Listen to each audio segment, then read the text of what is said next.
Ilhan Omar just dismantled her entire political career, and it only took 11 agonizing seconds of absolute dead air. It was not Donald Trump, it was not a primetime segment on Fox News, and it was not a hostile Republican oversight committee that brought her down. She engineered her own spectacular destruction right there in the hearing room. 11 seconds of suffocating silence unfolded in front of 14 network cameras with 6.2 million people watching the live broadcast, and she could not physically force a single word out of her mouth.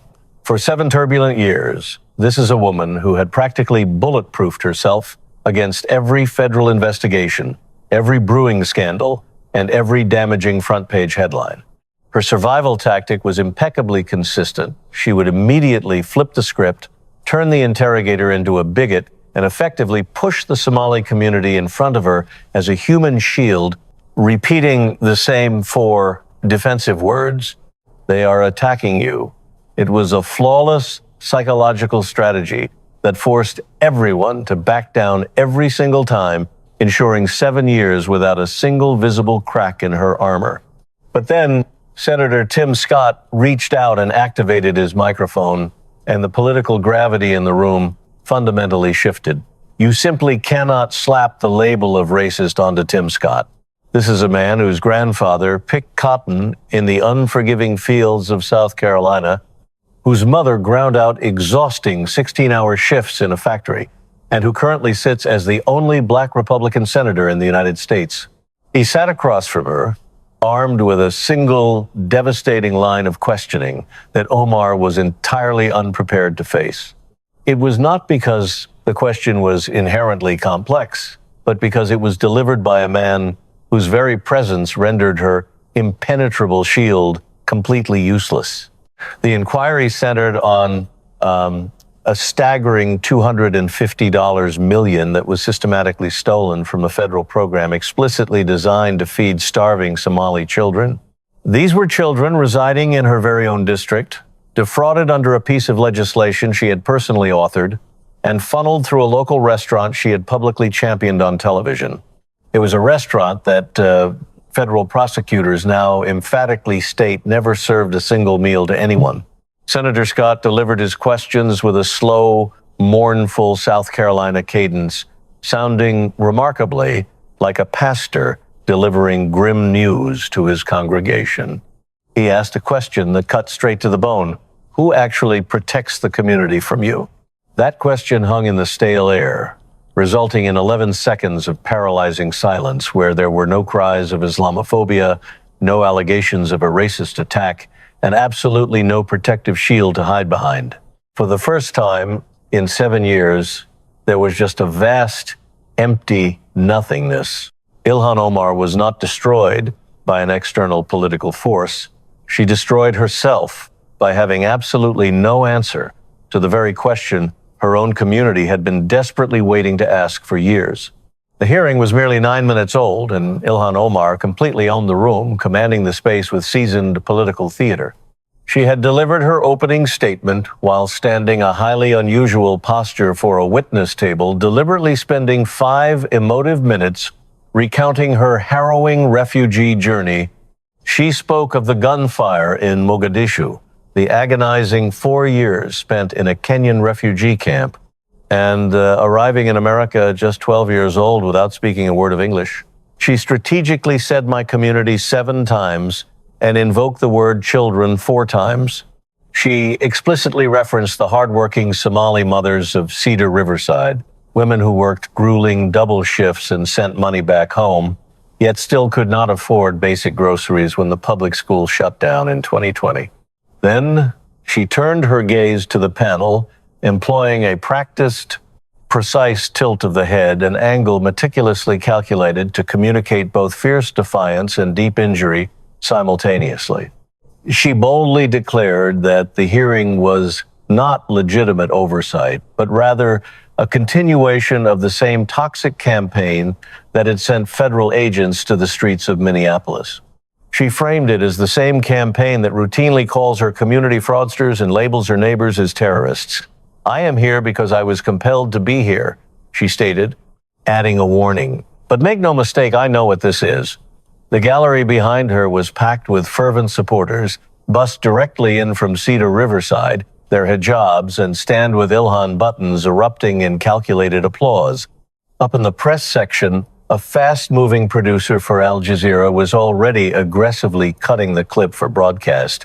Out in the hallway, her legislative aide, Nasra Ali, was watching the live feed on her phone and finally allowed herself to exhale a breath of relief. Everything was running flawlessly on script. Omar and her team had rehearsed this exact version of defiance for 3 solid days. The strategy was brilliantly simple. Turn the congressional hearing into a high-stakes persecution narrative, generate a viral soundbite, and let the outrage machine of the internet do the rest of the heavy lifting. It was a playbook that had worked every single time before. Senator Ted Cruz was allotted 15 minutes, and he was the exact adversary Omar had ruthlessly prepared for. The combative Texas Republican, known as a relentless cross-examiner, was the perfect foil. His face alone would instantly validate her carefully constructed persecution frame.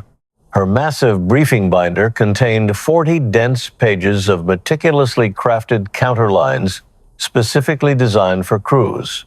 Her defense lawyer had prepped her intensely for his specific aggressive cadence. But then Cruz leaned into his microphone and completely upended the chessboard. I yield my time to the senator from South Carolina. Out in the sterile hallway, Nasra Ali's breath caught in her throat, her eyes locking onto the small screen in pure panic. Tim Scott was systematically adjusting his papers on the desk, moving slowly and deliberately, much like a man carefully arranging a dinner table before saying grace. Nasra's thumb flew over her smartphone keyboard, desperately typing 4 frantic words to the legal counsel inside the room. It's Scott, not Cruz. She did not need to elaborate on why this was a catastrophic development. Every single defensive line in Omar's sprawling binder relied entirely on the assumption that the questioner would be a white, combative Republican. Every counter-argument, every rhetorical pivot, and every emotional redirect was aggressively engineered for a very specific type of face, the face of a man who could be easily framed to the public as the ultimate oppressor. Tim Scott simply did not have that face. Scott finally looked up from his neatly stacked papers, and when he spoke, the voice was undeniably South Carolina. It was not the polished, coastal political drawl, but rather the grounded, interior flatland cadence, the resonant voice of small Baptist churches, echoing school cafeterias, and stern grandmothers who demanded sir and ma'am and meant it with their whole chests. Representative, I want to begin by telling you that I respect your journey to this country. The war, the refugee camps, Scott began. You survived things that most people in this very room cannot even begin to imagine, and I am certainly not here to take that away from you. A heavy pause fell over the chamber. Suddenly, something fundamental shifted in his posture. His shoulders squared, his chin dropped slightly. It was the distinct, undeniable realignment of a man who is officially finished being polite and is now preparing to be utterly necessary.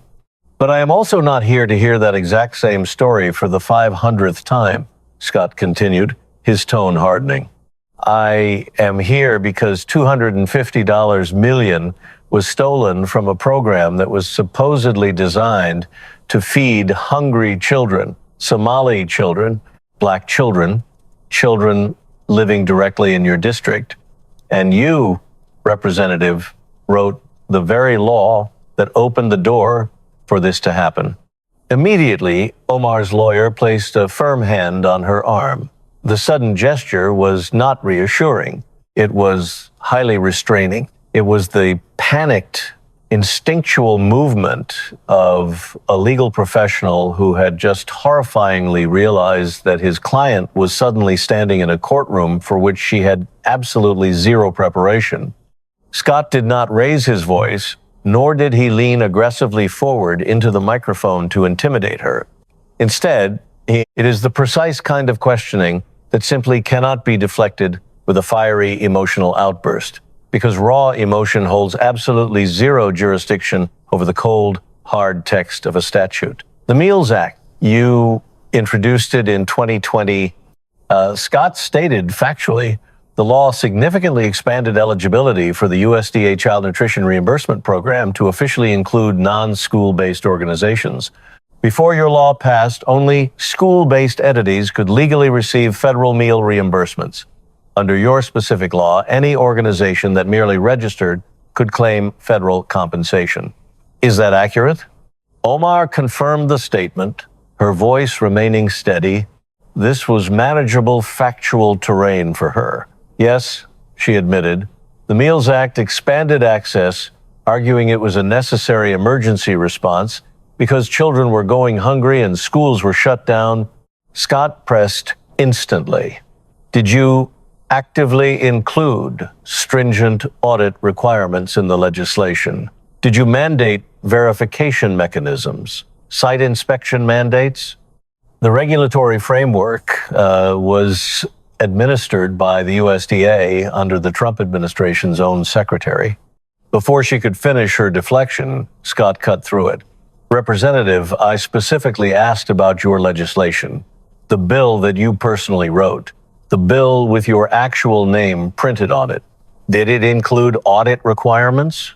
Omar's right hand instinctively slid toward the edge of her massive binder. She had 40 pages of meticulously drafted rebuttals for Ted Cruz, but there was absolutely nothing printed for this. It was not because the question was a surprise, but because the question was fundamentally about legislative craftsmanship, about the very architectural integrity of a law she championed. And the reality was a devastating structural fact that no amount of political reframing could ever alter. Scott continued his methodical dissection without even waiting for her to formulate an excuse. 300 distinct food sites actively registered under the expanded provisions of your law, he stated. Federal prosecutors now say the vast majority of them served absolutely no food, zero meals. $250 million in federal reimbursements was paid out for food that was never cooked, never served, and never eaten by a single living child. He then looked away from Omar and stared dead into the camera lens, looking directly into the 6.2 million living rooms across America. I want to tell you about a woman named Fadumo Hassan, he said. Fadumo lives right there in Cedar Riverside, in the neighborhood they call Little Mogadishu. She has 3 young children. Ayan, who is 11, Abdi, who is 8, and Kadia, who is 5. He outlined her harsh reality. Fadumo cleans hotel rooms at the Hilton downtown, while her husband Mahad drives for Uber, bringing in a combined household income of just $29,000 a year. In 2020, Fadumo officially registered her 3 children for the very program that Representative Omar had authored. She physically brought Ayan and Abdi to the designated distribution site 3 separate times. 3 separate times she was turned away and told, "We are out. Come back tomorrow." She eventually stopped trying, retreating to her home to cook plain rice using money meant for her rent. Yet, a staggering $250 million was federally reimbursed under the guise of feeding her children, while little Ayan did not receive a single solitary meal. The gallery behind Omar fell dead quiet. It was no longer the rehearsed, disciplined silence of political solidarity, but rather the visceral, involuntary silence of real people hearing a name they genuinely recognized in a neighborhood they actively lived in. It was a harrowing story they instantly knew was true, because the exact same thing had happened to them, too. Senator Scott then opened a new tab on his laptop, and the large monitor in the hearing room flickered ominously to life. "I want to play a video," he announced. The clip was brief, just 38 seconds long, featuring Omar on a Somali language television broadcast in 2020. She was speaking fluently in Somali, her audio radiating a warm, familiar tone, the comforting cadence of a powerful woman addressing her own people in their native tongue. Crisp English subtitles scrolled continuously beneath her image. Scott leaned into the microphone and read the translation aloud, his pacing slow and deliberate, sounding exactly like a judge reading a devastating criminal verdict. I am very thankful for Safari for being part of those places where food is being given out, also for making food every day and helping those kids, families in need of food. Each day, Safari gives out 2,300 family and kids meals.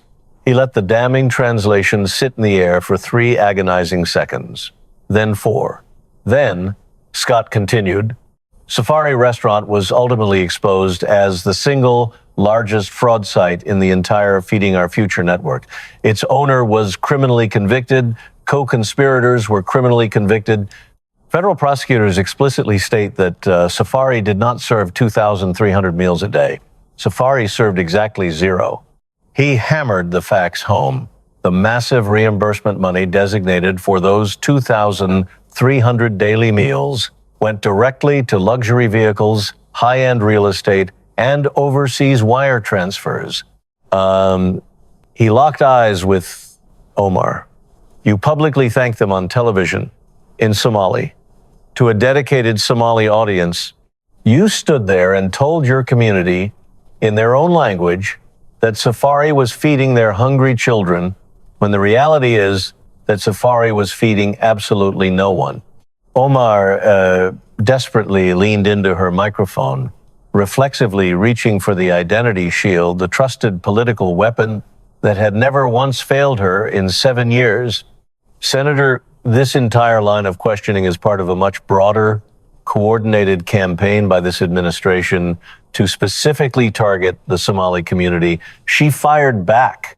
This is the exact same administration that aggressively sent federal agents to Minneapolis, the same administration that viciously revoked TPS for Somalis.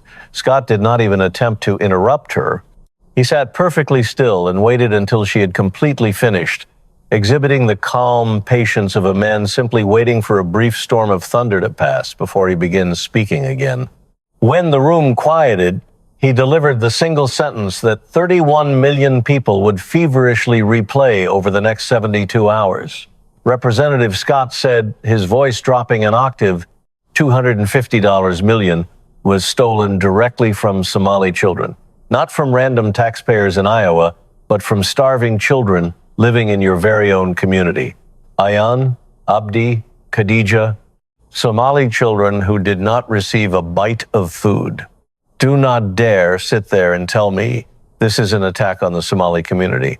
The real attack on the Somali community was the $250 million violently stolen under the false name of feeding their children. And you are the one who wrote the law that opened the door. The packed gallery behind her did not flinch.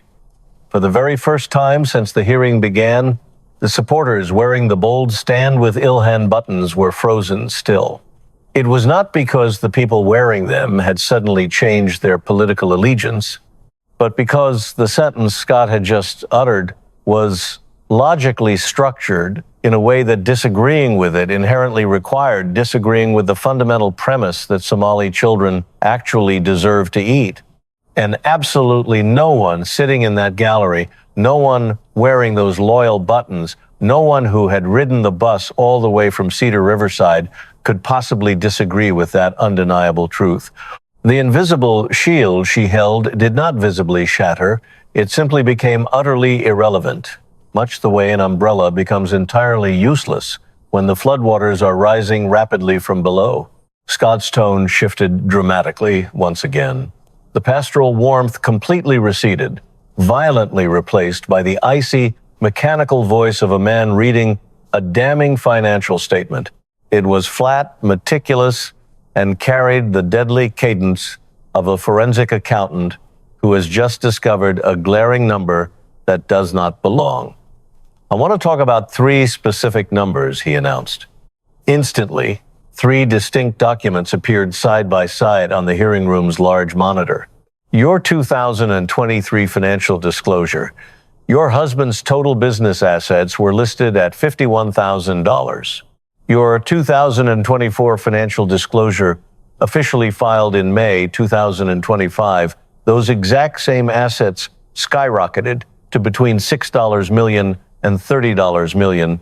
Your amended 2024 disclosure, officially filed in March 2026, drastically altered to between $18,000 and $95,000. He let the three conflicting forms sit glaringly on the bright screen. The visual evidence was completely devastating, requiring absolutely no added commentary. Here were three official federal documents, all signed under penalty of perjury, telling three wildly different stories about the exact same pool of money. You casually called this a minor accounting error, Scott noted dryly, a $30 million accounting error on a binding federal form that you personally signed. He then presented three rapid-fire binary questions, each acting as a trapdoor that opened only into darker, more dangerous territory. "Did you actually read the form before you signed it?" he demanded. Omar's panicked lawyer leaned in and urgently whispered something in her ear. She stiffly replied, "I relied entirely on professional accounting guidance." Scott didn't miss a beat. Roselake Capital, your husband's venture capital firm, proudly claims on its public website to manage a staggering $60 billion in assets. Did you know that it is not even registered with the SEC? Omar sat in stunned silence, offering no answer. The legally registered address for Roselake Capital is a WeWork co-working space, Scott pressed on. Did you know that? Again, Omar did not answer. Scott slowly turned his body toward the camera, executing his second devastating invocation of the Fadimo Hassan translation. Fadimo Hassan makes $29,000 a year. The staggering difference between your claimed $30 million and your corrected $95,000. The immense distance between your first official filing and your sudden correction is exactly $2,990,500。That equates to 1,031 years of Fadumo's salary. 1,031 years. That is not an accounting error, Representative. That is pure accounting fiction. Down on the desk, Omar was staring blankly at her legal notepad. A single frantic line had been written out in Somali and then aggressively scratched out with three deep, deliberate strokes of her pen. The network cameras could not read the hidden text, but the frantic physical gesture writing instinctively in your first language and then frantically canceling it out was the raw, unguarded gesture of a person desperately retreating to the one place they feel safest, only to terrifyingly realize that it too had been completely compromised. Scott then began to read a damning list, moving slowly, treating each item as a heavy sentence, leaving a suffocating pause between each one like a mournful rest between notes in a hymn. The Minnesota House Fraud Prevention Committee officially invited you to testify. You declined. Pause. The committee formally requested all of your communications with Amy Bach. You did not produce a single one. Pause. The strict document deadline passed. You remained silent. Pause. The committee moved to officially subpoena you. The motion was blocked by a strict party line vote. Pause. A reporter asked you directly to your face whether you would voluntarily cooperate. You turned your back and walked away. Pause. The United States House Oversight Committee explicitly requested crucial financial records from your husband. Zero response. Pause. Your name appears no less than 6 times in the official court exhibits from United States versus Bach. Exhibit 14, an active email chain that explicitly includes you.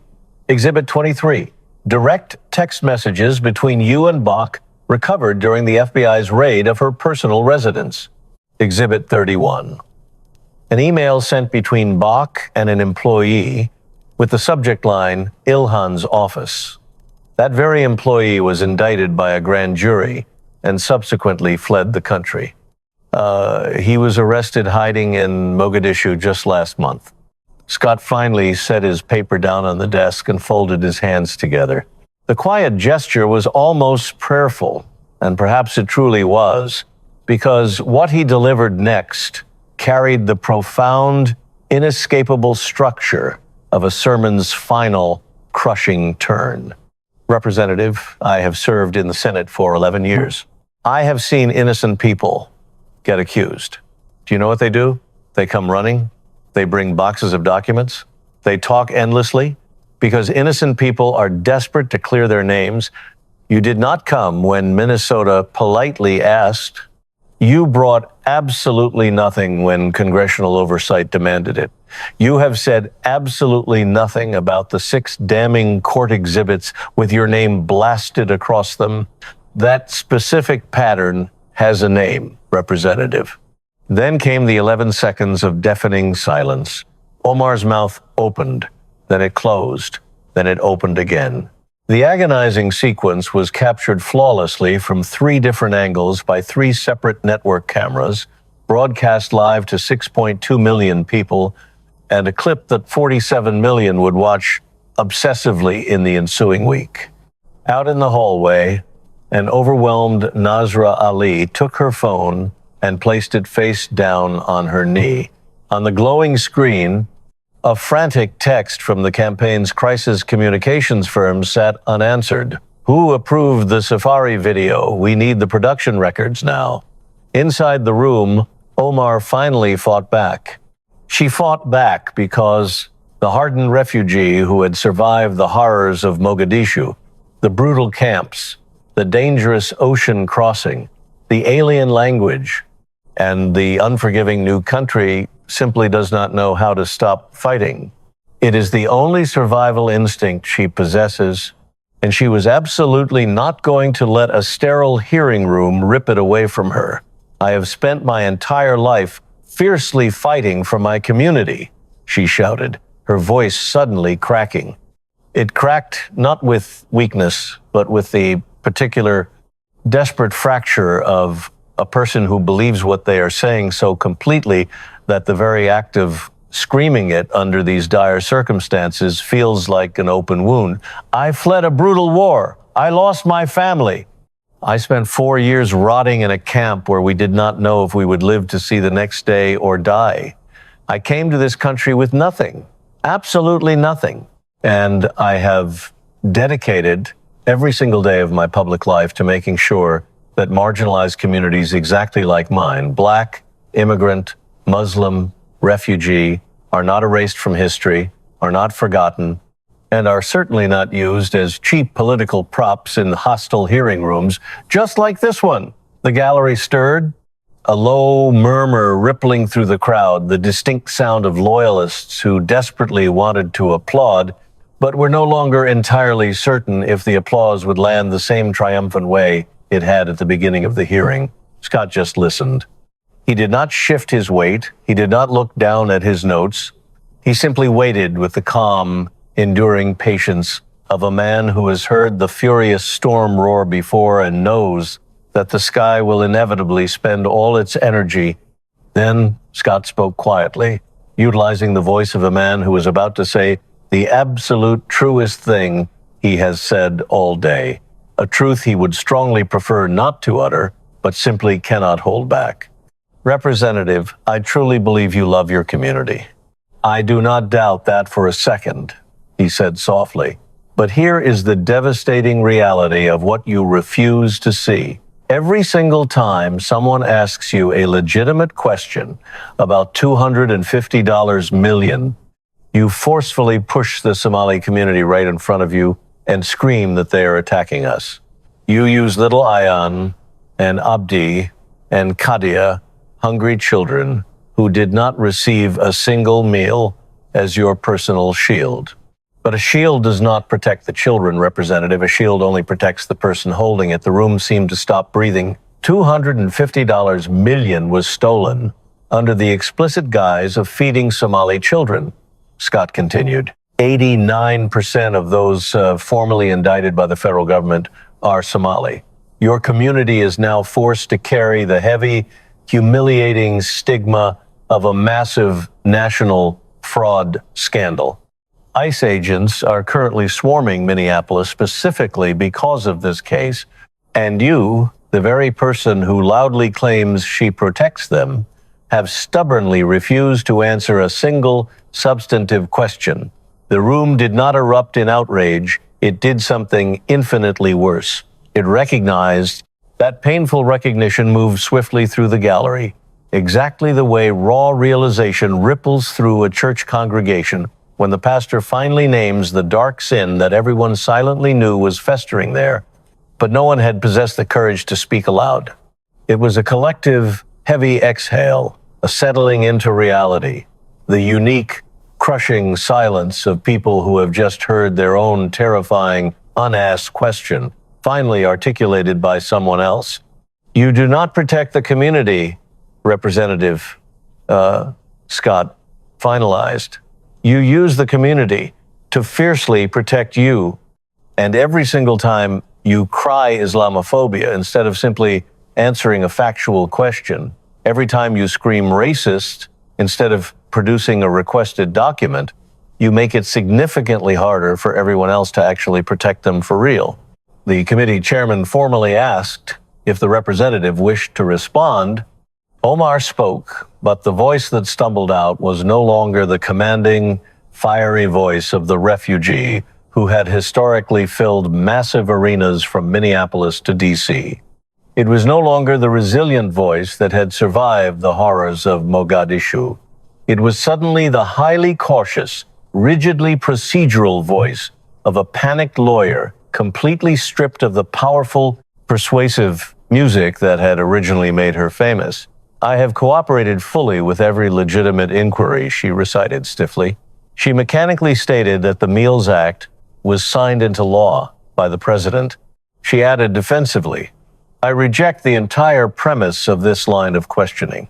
The words were technically, legally correct, but in the glaring context of 14 network cameras and 11 devastating seconds of prior silence, they were the rhetorical equivalent of furiously locking a door from the inside while the entire building is already burning to the ground.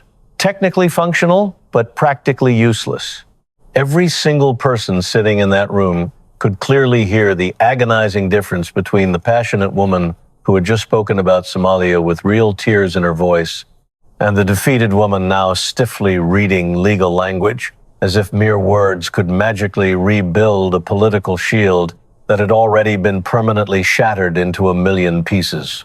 Scott delivered one final, crushing sentence, almost a whisper, but it was the exact kind of whisper that high-definition microphones catch perfectly, and that 47 million people would endlessly replay. Faduma Hassan brought her hungry children to the site 3 times, he said softly. 3 times, she was told, come back tomorrow. She eventually stopped going. She cooked plain rice using her rent money. She did not need a shield, Representative. She needed a meal.